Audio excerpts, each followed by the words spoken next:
Welcome to DNS news. ముందుగా headlines చూద్దాం.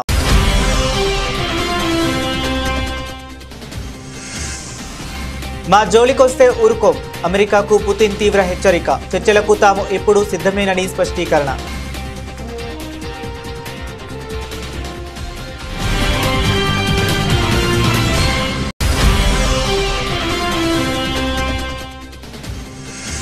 రోజ్గార్ మేళా సందర్భంగా కొత్తగా నియమితులైన వారికి ప్రధాని మోదీ అభినందనలు. దేశ సేవలో చురుకుగా పాల్గొనే అవకాశం లభించిందని వెల్లడి.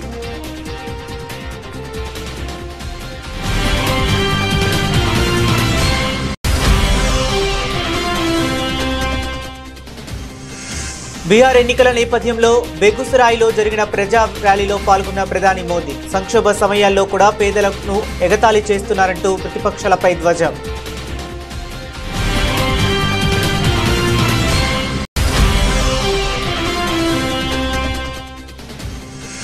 ఐక్యరాజ్య సమితి 80వ వార్షికోత్సవంలో పాల్గొన్న భారత విదేశాంగ శాఖ మంత్రి ఎస్ జయశంకర్ తమ సమిష్టి అనుబంధానికి ఇది ఒక ప్రకటనగా తాను భావిస్తున్నానని వెల్లడి.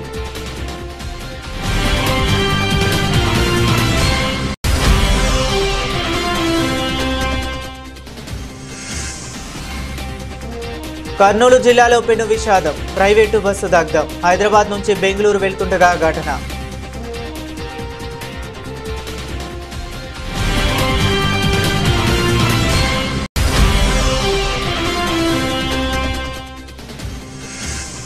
కర్నూలు బస్సు ప్రమాదంపై మంత్రి పొన్నం ప్రభాకర్ తీవ్ర స్పందన.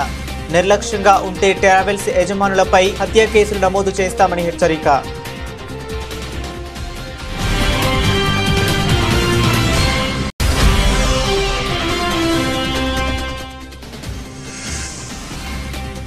నవంబర్లో విశాఖలో పార్ట్నర్షిప్ సమ్మిట్ హాజరు కావాలని పెట్టుబడిదారులకు మంత్రి నారా లోకేష్ ఆహ్వానం.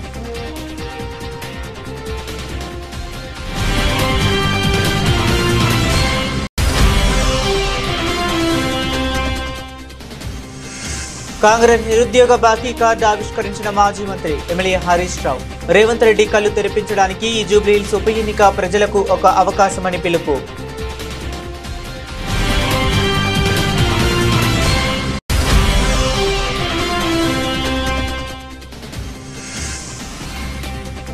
దేశంలో ఎక్కడా లేని విధంగా రాష్ట్రంలో మద్యం మాఫియా. ప్రభుత్వ తీరుపై వైఎస్ జగన్ ఫైర్.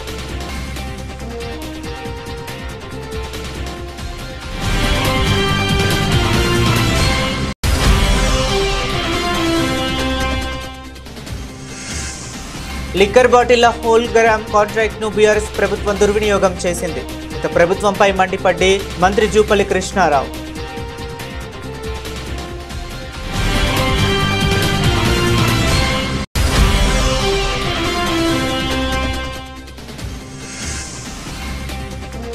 కివీస్ పై భారత్ ఘన విజయం. సెమీఫైనల్ బెర్తు ఖరారు. 53 పరుగుల తేడాతో గెలుపు.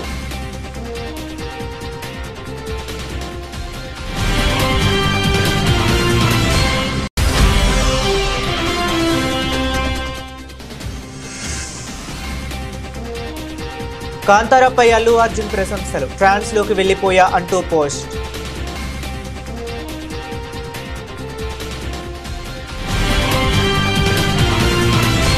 ఇక డీటెయిల్స్ చూస్తే తమపై అమెరికా విధించిన కొత్త ఆంక్షలకు ఒకవైపు తేలిగ్గా తీసుకుంటూనే మరోవైపు తీవ్రమైన హెచ్చరికలు జారీ చేశారు రష్యా అధ్యక్షుడు వ్లాదిమిర్ పుతిన్. ఆంక్షల వల్ల తమ ఆర్థిక వ్యవస్థపై పెద్దగా ప్రభావం ఉండదని స్పష్టం చేసిన ఆయన ఒకవేళ తమపై క్షిపణులతో దాడి చేసే సాహసం చేస్తే మాత్రం ప్రతిస్పందన చాలా తీవ్రంగా ఉంటుందని అమెరికాను హెచ్చరించారు. రష్యాకు చెందిన 2 అతిపెద్ద చమురు సంస్థలు రోస్నెఫ్ట్, లుకాయిస్లపై అమెరికా బుధవారం ఆంక్షలు విధించింది. డొనాల్డ్ ట్రంప్ రెండవసారి అధ్యక్ష పదవి చేపట్టిన తరువాత రష్యాపై ఆంక్షలు విధించడం ఇదే తొలిసారి. ఈ నేపథ్యంలో గురువారం పుతిన్ మీడియాతో మాట్లాడారు. ఈ ఆంక్షలు ఖచ్చితంగా తీవ్రమైనవే, వాటి వల్ల కొన్ని పరిణామాలు ఉంటాయి, కానీ మా ఆర్థిక వ్యవస్థను గణనీయంగా ప్రభావితం చేయలేవు అని ఆయన పేర్కొన్నారు. ఇది ఒక స్నేహపూర్వక చర్య కాదని, ఇప్పుడిప్పుడే మెరుగుపడుతున్న రష్యా అమెరికా సంబంధాలను ఇది దెబ్బతీస్తుందని ఆయన అభిప్రాయపడ్డారు. ఈ రోజు యువతకు ప్రభుత్వ నియామకం లభించడమే కాకుండా దేశ సేవలో చురుకుగా పాల్గొనే అవకాశం కూడా లభించిందని ప్రధాని నరేంద్ర మోదీ అన్నారు. రోజ్గార్ మేళను ఉద్దేశించి మోదీ ప్రసంగించారు. కొత్తగా నియమితులైన వారికి అభినందనలు తెలిపారు. ఈ సందర్భంగా ప్రధాని మాట్లాడుతూ కొత్తగా నియమితులైన వారు గొప్ప స్ఫూర్తితో పనిచేస్తారని తనకు నమ్మకం ఉందన్నారు. నిజాయితీ మరియు సమగ్రతతో భారతదేశ భవిష్యత్తు కోసం మెరుగైన వ్యవస్థలను సృష్టించడంలో యువత తమ పాత్రను పోషిస్తారని ఆశాభావం వ్యక్తం చేశారు. जब देश के लिए कुछ कर गुजरने का जज्बा जुड़ेगा तो आपकी ये सफलता केवल व्यक्तिगत सफलता नहीं रहेगी, आपकी सफलता देश की सफलता बन जाएगी। आज आपको केवल सरकारी नियुक्ति नहीं मिली है, आपको राष्ट्र सेवा में सक्रिय योगदान देने का अवसर मिला है। मुझे विश्वास है आप इसी भावना से काम करेंगे। ईमानदारी और शुचिता के साथ आप भविष्य के भारत के लिए बेहतर व्यवस्थाएं बनाने में अपनी भूमिका निभाएंगे। और आप जानते हैं हमारे लिए नागरिक देवो भव ये मंत्र है।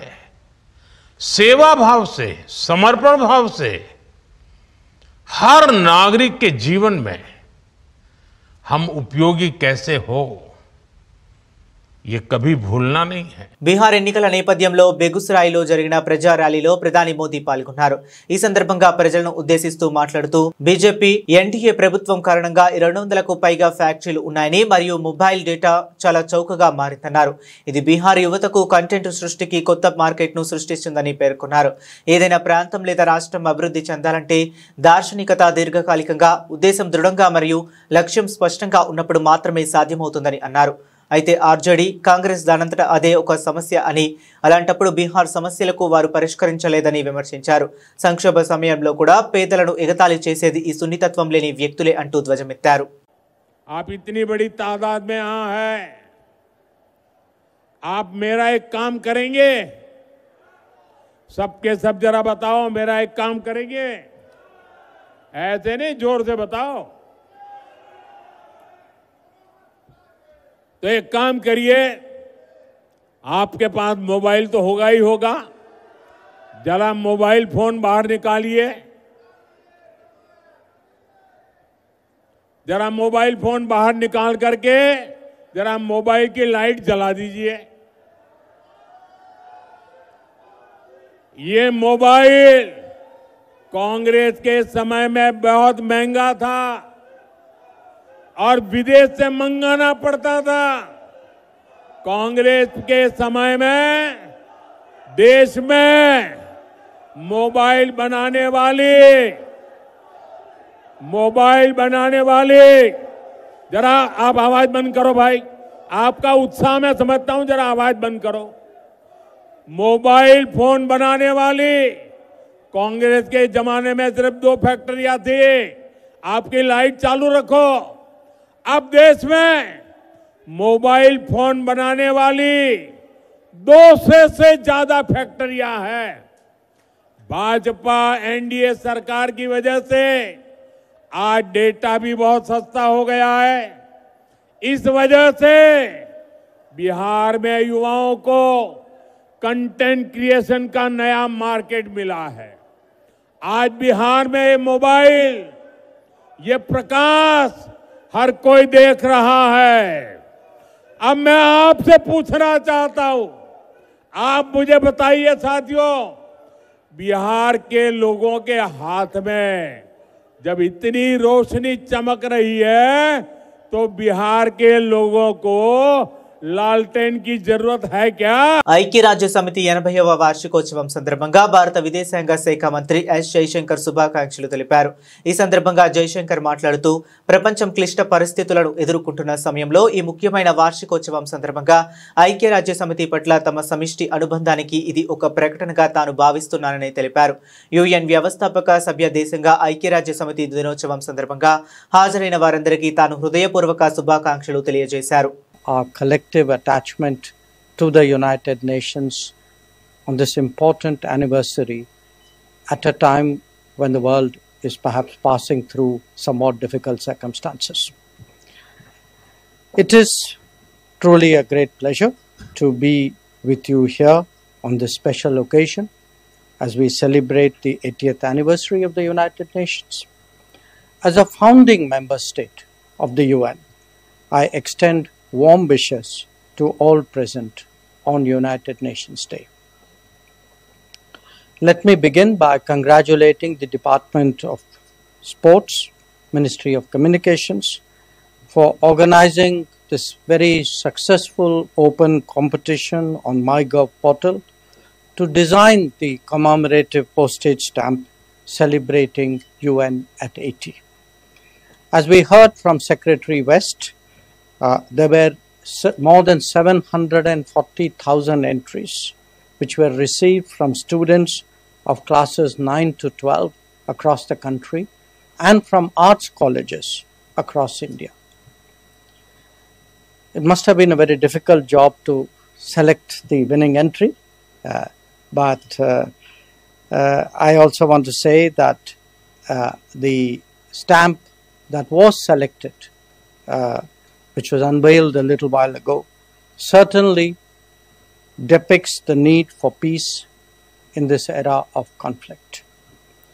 Even today, we are regrettably witnessing multiple major conflicts that not only take a great toll on human lives, but impact the well-being of the entire international community. The Global South, in particular, has felt this pain, even as the more developed insulated themselves from consequences. An 80th anniversary is a significant milestone for any institution. On UN Day, I would like to reiterate India's commitment to the ideals of peace and security, as well as development and progress. India has always been and will continue to be a strong votary of the United Nations and indeed of multilateralism. Kurnool జిల్లాలో శుక్రవారం తెల్లవారుజామున పెను విషాదం చోటు చేసుకుంది. ప్రయాణికులతో వెళుతున్న ఓ private bus అగ్నికి ఆహుతై బూడిదైపోయింది. ఈ దుర్ఘటనలో 20 మందికి పైగా ప్రయాణికులు సజీవ దహనమయ్యారు. మరో 12 మంది తీవ్రంగా గాయపడ్డారు. హైదరాబాద్ నుంచి బెంగళూరు వెళ్తుండగా ఈ ప్రమాదం చోటు చేసుకుంది. పోలీసులు తెలిపిన వివరాల ప్రకారం కావేరీ ట్రావెల్స్ కు చెందిన వోల్వో బస్సు 41 మంది వరకు ప్రయాణికులతో హైదరాబాద్ నుంచి బెంగళూరుకు బయలుదేరింది. కర్నూలు నగరానికి 20 కిలోమీటర్ల దూరంలో కల్లూరు మండలం చిన్న టేకూరు వద్దకు రాగానే వేగంగా వెళుతున్న బస్సు అదుపు తప్పి ఓ స్కూటర్ను ఢీకొట్టింది. ఈ ప్రమాదంలో స్కూటర్ ముందు భాగంలో ఒక్కసారిగా మంటలు చెలరేగాయి. ప్రయాణికుల్లో చాలా మంది గాఢ నిద్రలో ఉండటంతో ఏం జరుగుతుందో గ్రహించేలోపే మంటలు బస్సును పూర్తిగా చుట్టుముట్టాయి. క్షణాల్లోనే అగ్నికీలాలు ఎగిసిపడి బస్సు మొత్తం వ్యాపించాయి. కొందరు ప్రయాణికులు అప్రమత్తమై అత్యవసర ద్వారాన్ని పగలగొట్టుకుని బయటపడ్డారు. ఈ ఘటనలో మొత్తం 12 మంది ప్రాణాలతో బయటపడగా వారికి కూడా గాయాలయ్యాయి. సమాచారం అందుకున్న వెంటనే పోలీసులు, అగ్నిమాపక సిబ్బంది సంఘటనా స్థలానికి చేరుకుని సహాయక చర్యలు చేపట్టారు. గాయపడిన వారిని అంబులెన్స్ల ద్వారా కర్నూలు ప్రభుత్వ ఆసుపత్రికి, సర్వజన ఆసుపత్రికి తరలించారు. బస్సు పూర్తిగా దగ్ధం కావడంతో సహాయక చర్యలకు ఆటంకం ఏర్పడింది. ప్రయాణికుల్లో ఎక్కువ మంది హైదరాబాద్ నగరానికి చెందినవారు ఉండవచ్చని అధికారులు భావిస్తున్నారు. ఈ ఘటనపై కేసు నమోదు చేసుకున్న పోలీసులు దర్యాప్తు చేపట్టారు.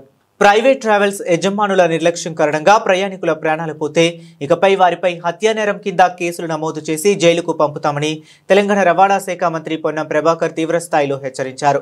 ప్రయాణికుల జీవితాలతో చెలగాటమాడితే చూస్తూ ఊరుకోబోమని ఆయన స్పష్టం చేశారు.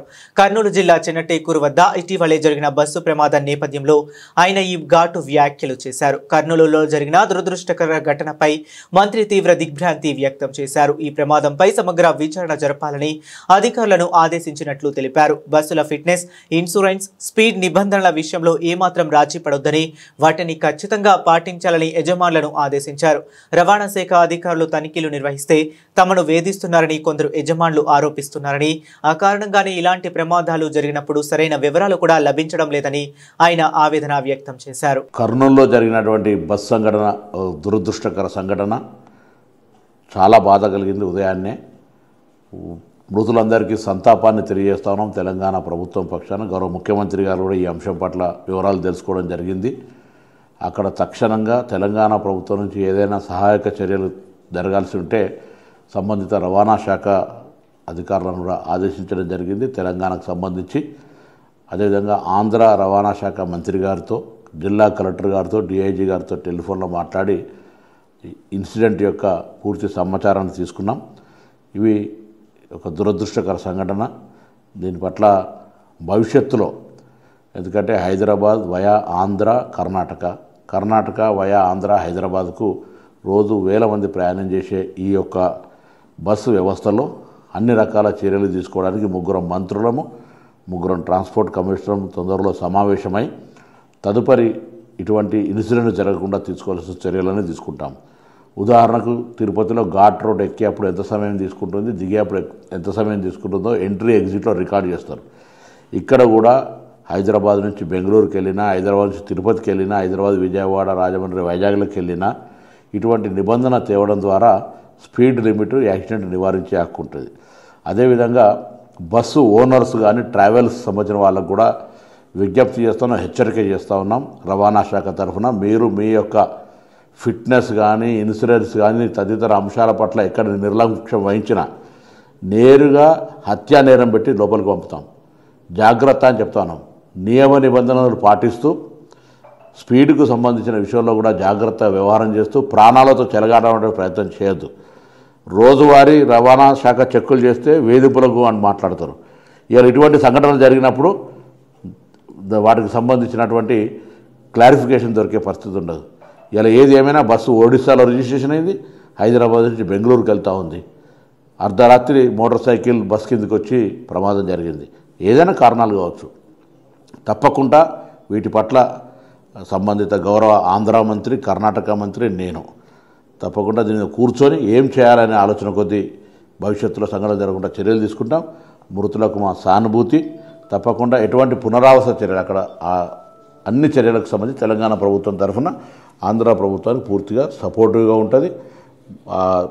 ప్రమాదం నుంచి బయటపడ్డ వాళ్ళందరికీ కూడా ఇప్పటికే ప్రాథమిక సమాచారంలో అన్ని రకాల చికిత్స, దాని తదుపరి అన్ని చర్యలు తీసుకుంటూ ఉన్నారు. కాబట్టి మరొకసారి తెలంగాణ ప్రభుత్వం తరఫున ఈ సంఘటన పట్ల దిగ్భ్రాంతిని వ్యక్తం చేస్తూ మృతులకు సంతాపం. ఆంధ్రప్రదేశ్కు గూగుల్ డేటా సెంటర్ రావడం వెనుక 13 నెలల నియంత్రణ కృషి దాగి ఉందని రాష్ట్ర ఐటీ, విద్యాశాఖ మంత్రి నారా లోకేష్ వెల్లడించారు.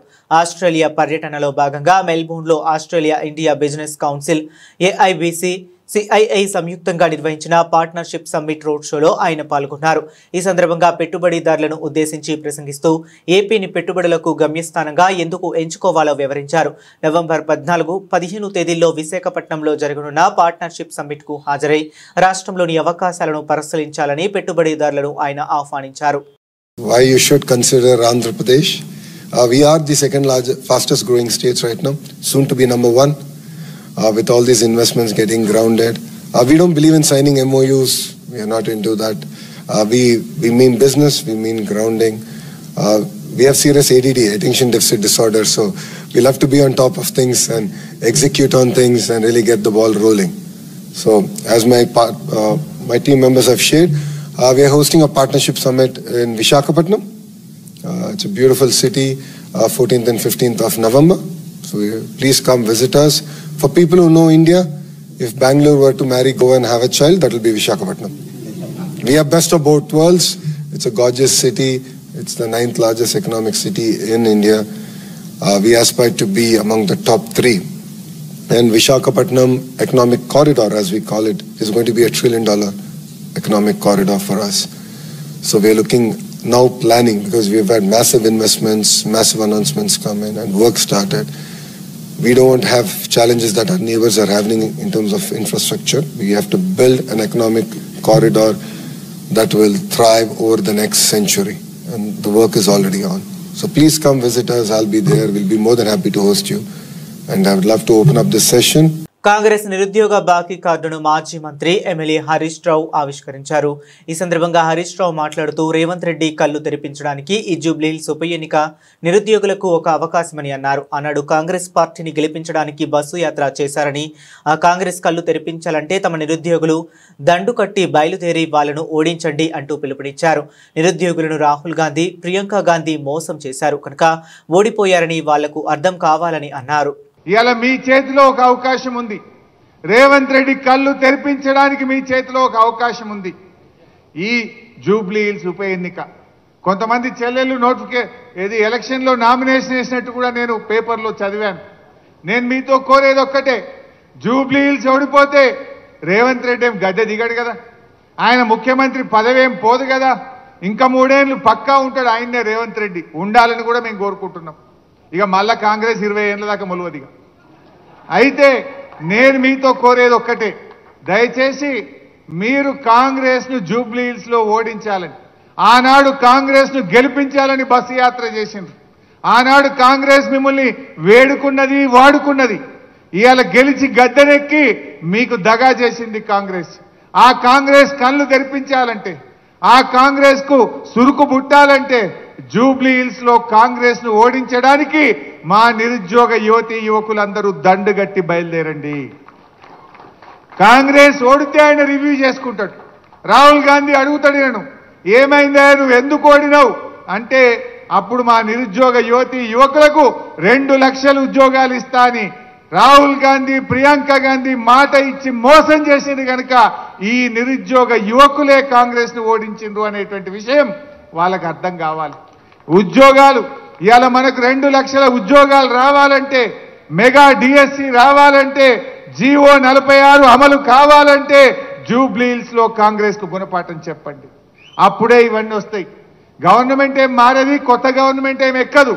కానీ తన తప్పులు తాను తెలుసుకోవాలంటే, కాంగ్రెస్ రివ్యూ చేసుకోవాలంటే ఇవాళ కాంగ్రెస్ ను మనం ఓడించాల్సినటువంటి అవసరం ఉంది. రాష్ట్రంలో వ్యవస్థీకృతంగా కొనసాగుతున్న నకిలీ మద్యం దందాతో ప్రజల ఆరోగ్యం పనంగా పెట్టి మద్యం మాఫియా కోట్లు గడుస్తుందని మాజీ ముఖ్యమంత్రి వైఎస్ఆర్సీపీ అధినేత వైఎస్ జగన్మోహన్ రెడ్డి ఆక్షేపించారు.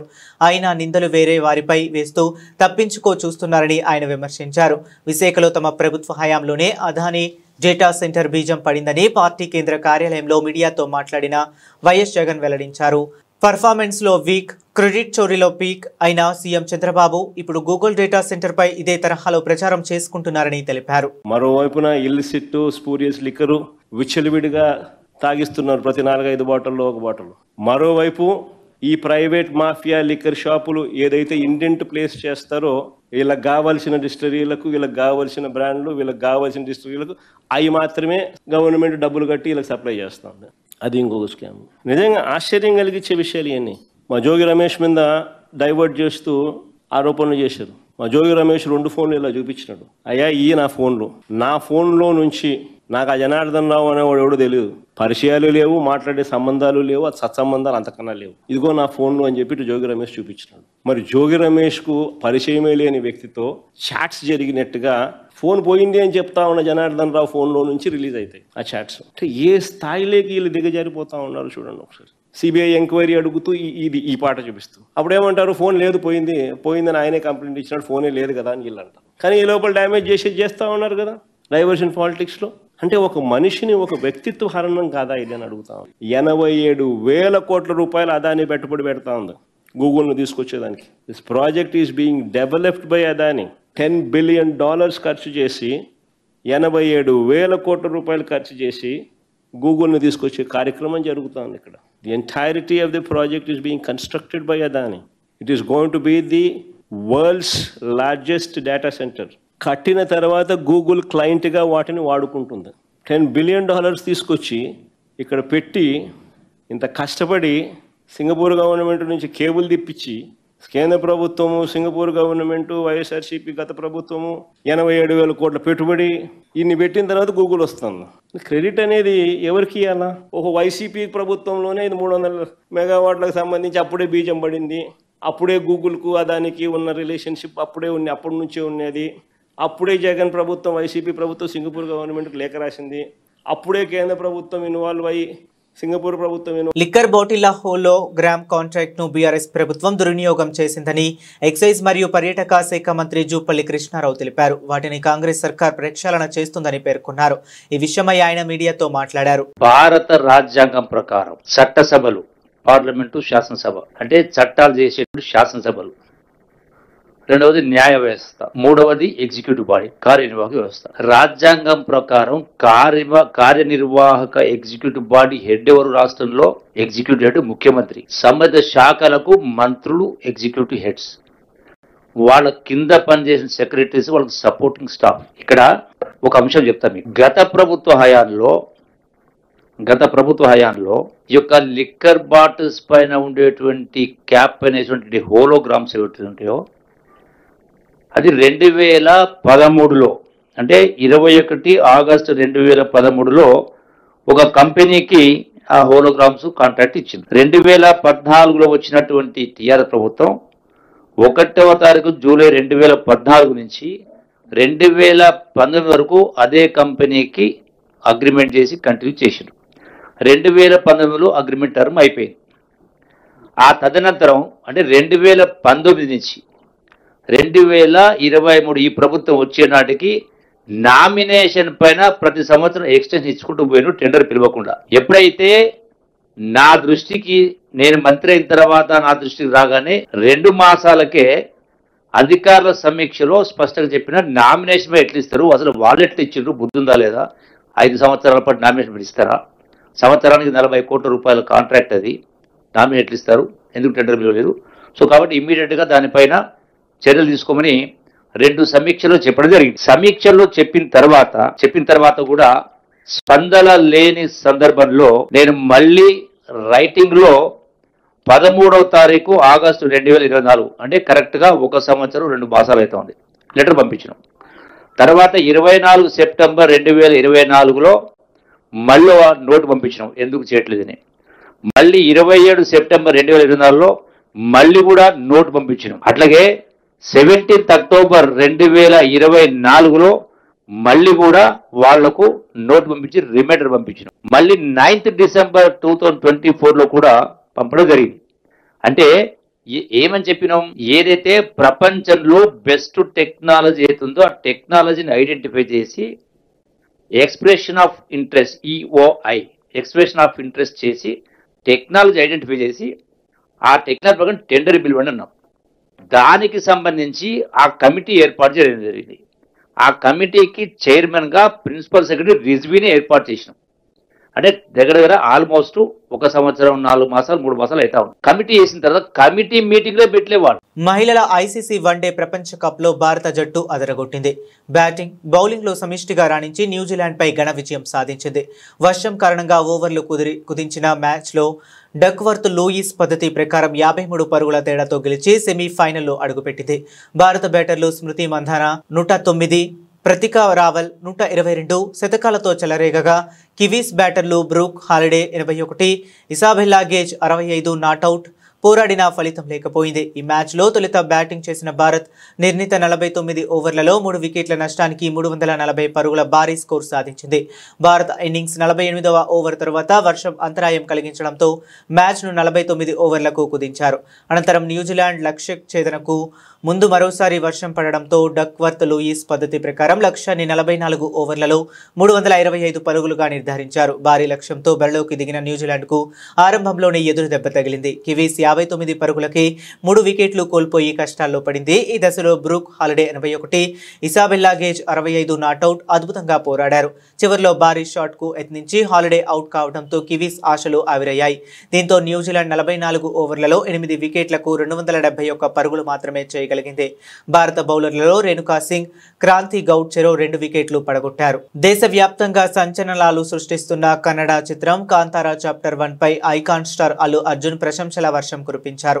ఇటీవలే ఈ చిత్రాన్ని వీక్షించిన ఆయన సోషల్ మీడియా వేదికగా తన అనుభూతిని పంచుకున్నారు. కాంతారా ఒక మైండ్ బ్లోయింగ్ చిత్రమని అభివర్ణించారు. నిన్న రాత్రి కాంతారా చూశాను, చాలా అద్భుతంగా ఉంది.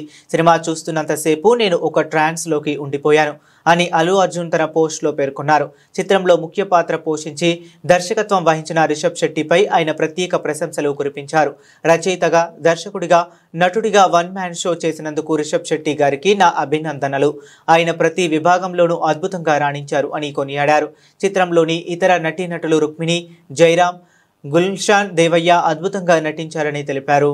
సంగీత దర్శకుడు Ajaneesh, cinematographer Aravind S Kashyap, art director Dharani Gange, stunt master Arjun రాజుల పనితీరు గురించి కూడా అల్లు అర్జున్ ప్రత్యేకంగా అభినందించారు. ఇంతటి గొప్ప చిత్రాన్ని నిర్మించిన నిర్మాత విజయ్ కిరంగదూర్ హుంబాలే ఫిలిమ్స్ బృందానికి శుభాకాంక్షలు తెలిపారు. బులెటిన్ ముగించే ముందు మరొకసారి హెడ్లైన్స్ చూద్దాం.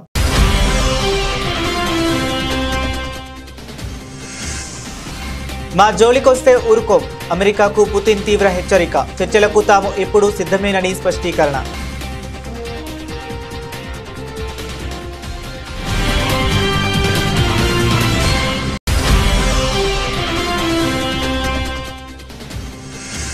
రోజ్గార్ మేళా సందర్భంగా కొత్తగా నియమితులైన వారికి ప్రధాని మోదీ అభినందనలు. దేశ సేవలో చురుకుగా పాల్గొనే అవకాశం లభించిందని వెల్లడి.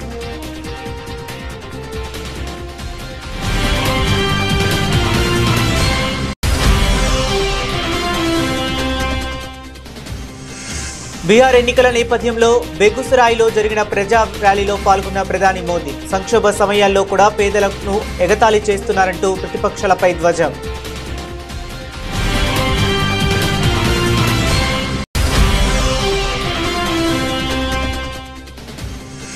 ఐక్యరాజ్య సమితి 80వ వార్షికోత్సవంలో పాల్గొన్న భారత విదేశాంగ శాఖ మంత్రి ఎస్ జయశంకర్ తమ సమిష్టి అనుబంధానికి ఇది ఒక ప్రకటనగా తాను భావిస్తున్నానని వెల్లడి.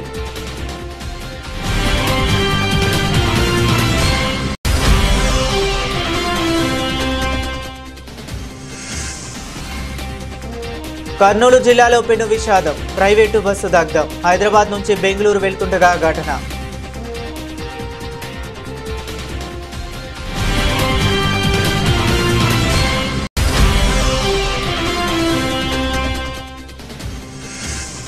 కర్నూలు బస్సు ప్రమాదంపై మంత్రి పొన్నం ప్రభాకర్ తీవ్ర స్పందన. నిర్లక్ష్యంగా ఉంటే ట్రావెల్స్ యజమానులపై హత్య కేసులు నమోదు చేస్తామని హెచ్చరిక.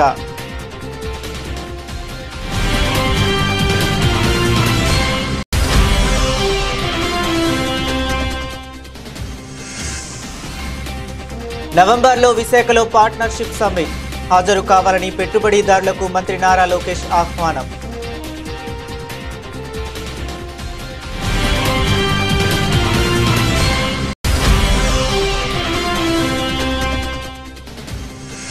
కాంగ్రెస్ నిరుద్యోగ బాకీ కార్డు ఆవిష్కరించిన మాజీ మంత్రి ఎమ్మెల్యే హరీష్ రావు. రేవంత్ రెడ్డి కళ్ళు తెరిపించడానికి ఈ జూబ్లీహిల్స్ ఉప ఎన్నిక ప్రజలకు ఒక అవకాశమని పిలుపు.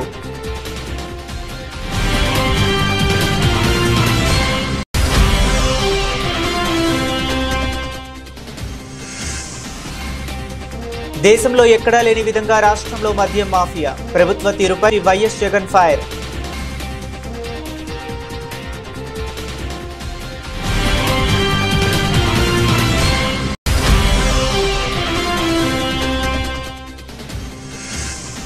లిక్కర్ బాటిళ్ల హోల్గ్రామ్ కాంట్రాక్ట్ ను బీఆర్ఎస్ ప్రభుత్వం దుర్వినియోగం చేసింది. గత ప్రభుత్వంపై మండిపడ్డే మంత్రి జూపల్లి కృష్ణారావు.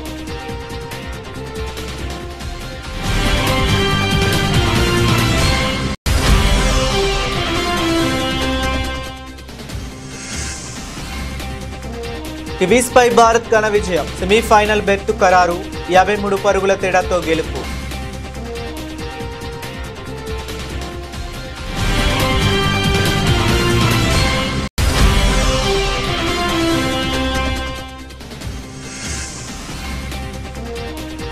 కాంతారాపై అల్లు అర్జున్ ప్రశంసలు. ఫ్రాన్స్ లోకి వెళ్లిపోయా అంటూ పోస్ట్.